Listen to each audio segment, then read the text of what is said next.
Kisah seram ni dikongsikan oleh rakan saya yang bernama nama saya tidak mau sebut nama sebenarnya lah, Nur.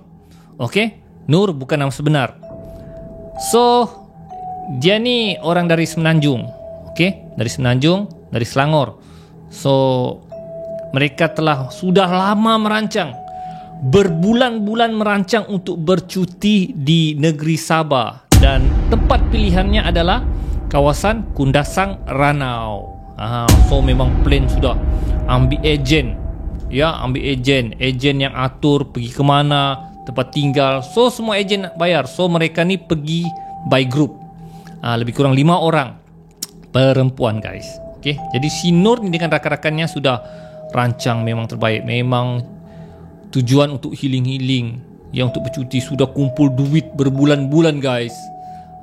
Dan akhirnya mereka pun pergilah ke bercuti di Sabah. So sampai di Kota Kinabalu, mereka diambil gunakan kereta dan dibawa ke homestay mereka yang terletak di Kundasang. So excited lah. Lagi-lagi kalau orang Semenanjung yang first time ke Kundasang, mereka akan excited nampak berdiri megahnya Gunung Kinabalu. Kalau kau first time nampak Gunung Kinabalu, guys, memang lawa, guys. Memang kau akan tertanya, betulkah depan mata aku ni Gunung Kinabalu? Sebab memang sangat besar, guys, Gunung Kinabalu. Ya, hanya orang yang pernah nampak saja kagum. Lagi-lagi kalau view tu nampak, tidak diselimuti awan, memang cantik, guys. So mereka bermalam di Kundasang. So esok paginya mereka pergi beberapa tempat. Jadi first tempat yang mereka pergi iaitu Poring, Ranau. Orang Ranau tahulah Poring tu. Poring ni dia macam kawasan tempat mandi manda lah. Mandi manda, dia ada kawasan air panas, ada kolam, dan ada kanopi macam yang jambatan atas pokok. So untuk ke jambatan atas pokok tu perlu mendaki.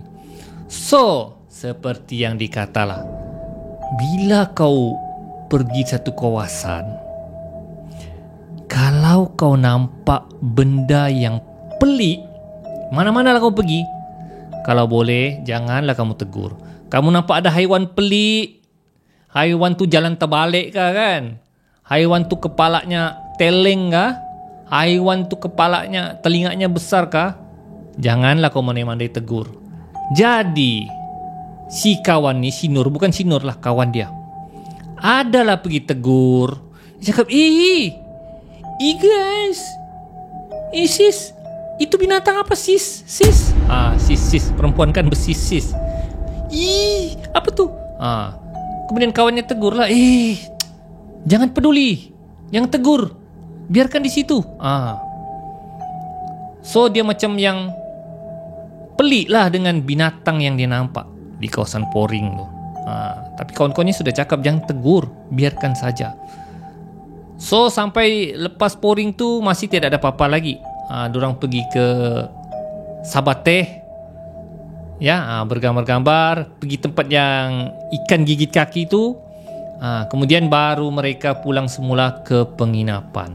So guys, bila pulang semula di penginapan, tengah-tengah dorang bercerita, si kawan yang seorang yang menegur tadi tu, yang tegurin, sis, binatang pelik, itu tu kan, mulai berkelakuan pelik. Dia sudah macam yang senyap. Tadi rancak bercerita, tiba-tiba senyap, duduk diam. So si Nur ni pun pelik lah. Kenapa kawan kita tu seorang tu macam senyap je kan? Bawa makan, jom kita makan dulu. Dia makan, pergi. Tapi muka dia lain, macam pucat semacam. Kemudian dia senyap saja nak bercakap. So 4 orang lagi, mereka ni macam yang, apa hal kawan kita seorang ni kan, mau demam kot kan. Tapi diorang tak peduli. Diorang asyik bercerita bercerita tentang tempat yang diorang pergi, ikan tu gigit geli-geli, sini suasananya cantik, sejuk apa semua. Tiba-tiba guys, kawannya yang tadi menegur dekat Poring tu terus yang Gitu. Wow. Terus berteriak guys. Apa lagi 4 orang si Nur dan kawan-kawannya nih terkejut. Apa hal aku berteriak tiba-tiba nih? Berteriak yang terkejut lah. Terkejut. So dorang tahu yang rakannya nih dirasuk. So apa lagi guys?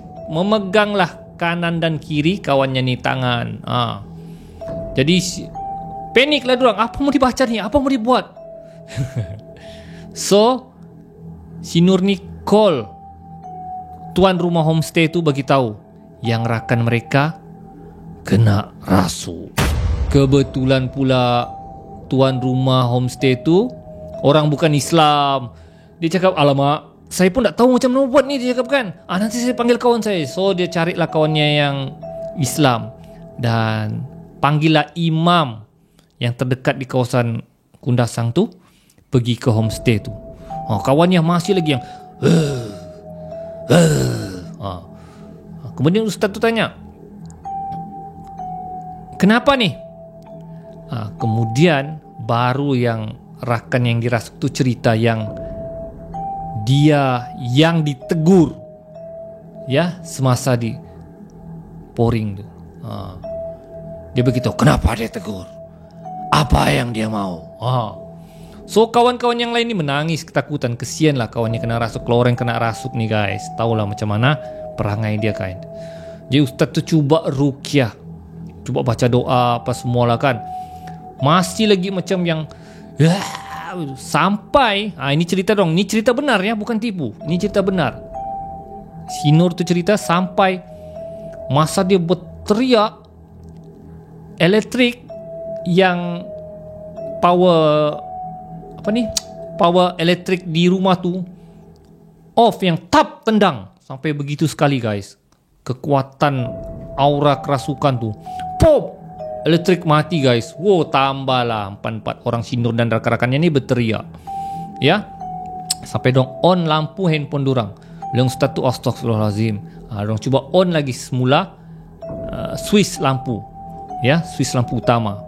Kemudian ustaz tu ruqyah sampailah rakannya tu tertidur. So ustaz tu cakap, bila kamu balik ni? Dorang cerita esok lusa akan balik. Ustaz tu cakap, kalau boleh kuatkanlah pendinding diri. Kalau ada nampak benda yang pelik-pelik di kawasan sini, jangan tegur. So guys, hari tu percutian mereka menjadi suram. Sebab selepas tu bukan kawannya saja sakit, tapi keempat rakannya yang lain, si Nur dan kawan-kawannya pun turut demam.